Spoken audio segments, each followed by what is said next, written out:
Sure, Quick Hits News senior political correspondent. We're watching the Republican convention, Shu. I've got a lot of opinions and a lot of thoughts that are just flowing through me right now, but I'll let you go first. What do you make of it so far? Well, you opened with Herschel Walker, but both disappointing because I liked Herschel, and I don't like him less because of this, but it's just so curious. The other thing, Ronna Romney McDaniel, the head of the RNC, calling herself a housewife is beyond me. I mean, she works out of the house. She has a husband. They have kids. Anything but a housewife, and she's a Romney. And then lastly, I find it really curious that they opened with coronavirus. I mean, this is how they're starting the convention. It's really curious to me.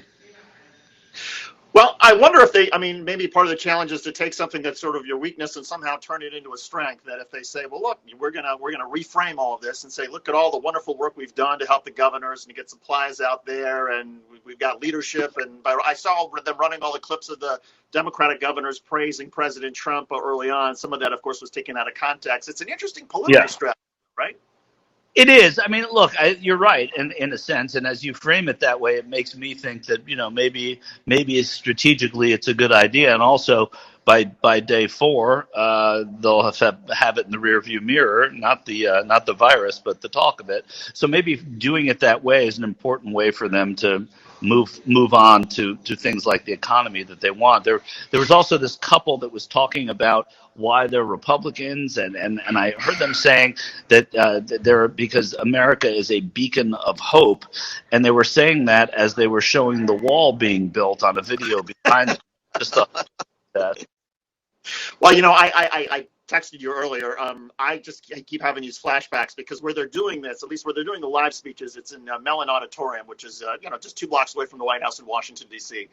On Constitution Avenue. And somebody I know named David Schuster got married there the first time in 2007. And my ex, man, her family, they knew how to throw a party. But I just keep having all these sort of flashbacks, to the columns. And it's, so I don't know. I can't concentrate very easily because I keep thinking about the Sylvia Weinstock wedding cakes, which was the highlight of that wedding. But it's a very different production, of course, than the Democrats. The Democrats who had all these virtual control rooms and virtual studios. The Republicans much more sort of traditional at a lectern with the Donald Trump 2020 sign on the front of it, very simple lettering on it. Are you surprised?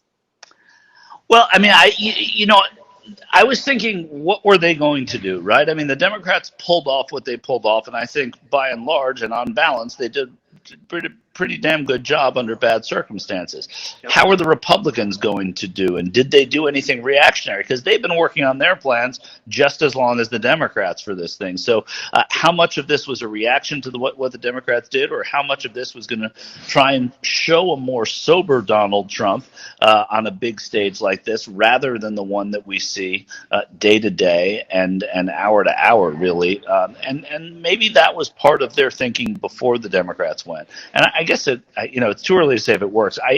I find this very different in terms of what it's trying to accomplish. I agree. It feels very much more simplistic. Look, you had it pegged right. Just in terms of the production last week, the Democrats deserve an Emmy Award for the way they put that together. This is much more sort of a traditional, I think, have somebody stand at a lectern in front of a bunch of flags and then run some video in between the speakers. I will give them some credit, though, in terms of 2 of the videos that they've done so far. And again, we started with Herschel Walker.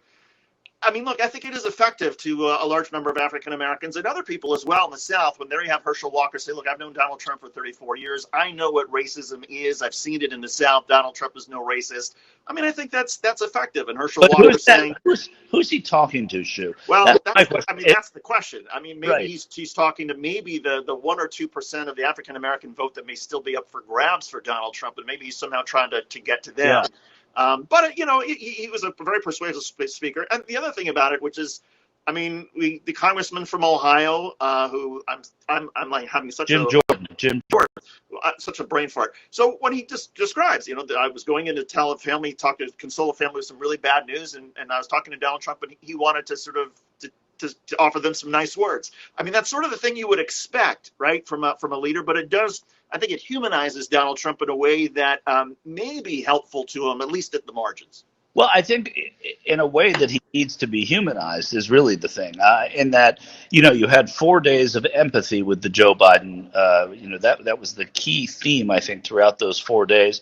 And you've had a president who has not portrayed himself as particularly empathic, and the whole idea of being a comforter in chief, which is an important role of the U.S. president. He has not pulled it off as successfully as George Bush, as Barack Obama, as Ronald Reagan and Bill Clinton, when there have been disasters from the Challenger to Oklahoma City to Charleston to 9/11. So Donald Trump has had chances to do that and has not embraced those chances.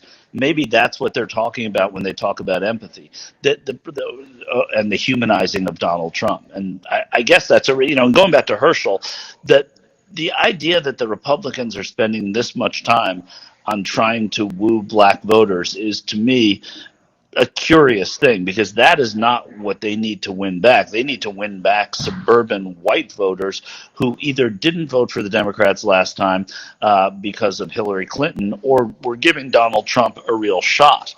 And that, to me, is the voter they need to get to with these polling numbers. Does Herschel Walker do any of that for them? I mean, at least give people, who have questions about Donald Trump, say, okay, maybe a suburban voter who's not paying so much attention thinks, okay, there's just a lot of noise in politics. And I remember Herschel Walker. I can trust Herschel Walker. He's a good guy. He's a great, I loved his analogy about running over people, and Donald Trump runs over people too. Ha ha, that's sort of funny.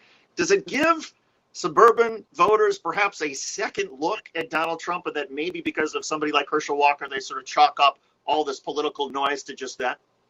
David, Herschel Walker hasn't played football in the National Football League in over 20 years. So to me, it was a strange person to put out there. If Lamar Jackson or Pat Mahomes were there, and this is you know what I'm saying? These are the types of people that people can relate to. But maybe the Herschel Walker thing, or exactly the age group that Trump is losing seniors now to Biden by a lot more than many people thought, and maybe winning some of those people back. You're speaking to a certain segment of the population. But look, Herschel Walker, he's not a name I've heard very often recently, so it seems a reach. Yeah, maybe, unless there's the over 50 crowd that still remembers him. So I'm going to ask you, Shu, there was a little bit of some polling that came out of the Democratic convention, which suggested Joe Biden didn't really get much of a bump. Any reason for Democrats to be worried, or is it just where so many people have already decided literally months ago they're for Trump or they're against Trump, that for the Democratic convention just